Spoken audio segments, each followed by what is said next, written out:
તો સ્વાગત છે ભાગ 3 માં। તો સવારમાં હું વહેલો ઉઠી ગયો કેમ કે જાન લઈને જવાનો હતો બહુ દૂર। તો આજે મારે પહેરવાનો હતો આ આઉટફિટ। પછી થઈ ગયો હું રેડી અને નીકળી ગયો ચેતનભાઈના ઘર તરફ અને આવી ગયો ચેતનભાઈના ઘરે। ઘરે આવ્યો તો વરરાજાની ગાડી હણગારી નાખી હતી અને થઈ ગયા હતા અમારા ચેતનભાઈ રેડી અને બની ગયા હતા વરરાજા। ત્યાર પછી વરરાજાની ગાડીનું પૈડું હિસી લીધું અને વરરાજાની ગાડી નીકળી ગઈ અને આવી ગયા હતા અમારા બધા જાનૈયા। ત્યાર પછી હું આવી ગયો અમારી ગાડીના અને તેની ડેકીમાં મૂકી દીધા ફટાકડા અને ત્યાર પછી ગઢિયા પરિવારના સ્ટીકર લગાડી દીધા અને અમે નીકળી ગયા જાનમાં અને શરૂ કરી દીધા ગીત।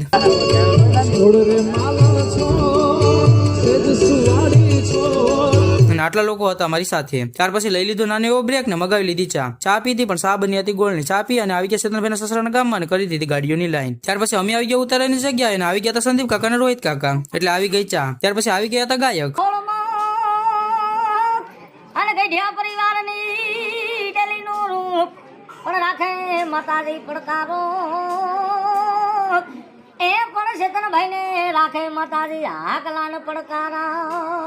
ત્યાર પછી હું ગાયકને સાંભળી અને આવી ગયો ચેતનભાઈને ત્યાં। ત્યાર પછી અમે આવી ગયા માંડવી અને થઈ ચેતનભાઈની ભવ્ય એન્ટ્રી અને થઈ ગયું હતું જમવાનું એટલે હું આવી ગયો જમવાનું ઊભી ગયો લાઈનમાં તો લઈ લીધી ડીશ અને આવી ગયો જમવા। તો મારી સાથે જમવામાં હતા સાગર કાકાને મેં શરૂઆત કરી દાળવડાથી પછી જમી અને હું આવી ગયો ચેતનભાઈની ના તો અહીંયા ચાલુ હતું ફોટોશૂટ। પછી ચેતનભાઈને તૈયાર કરીને અમે આવી ગયા માંડવા અને માંડવામાં વ્લોગ બનાવતા હતા અક્ષયભાઈ તો અહીંયા શરૂ થઈ ગયા હતા ફેરા। પછી બધું પૂરું થઈ ગયું અને મારે જવાનું હતું બસમાં કેમ કે અમને 4 વ્હીલ વાળા મૂકીને વહી ગયા હતા। તો આ હતી આપણી બસ। પછી બસ ઉપડી ગઈ ડાયરેક્ટ પહોંચી ગયા ઘરે। તો આજનો મિની વ્લોગ અહીં પૂરો થાય છે।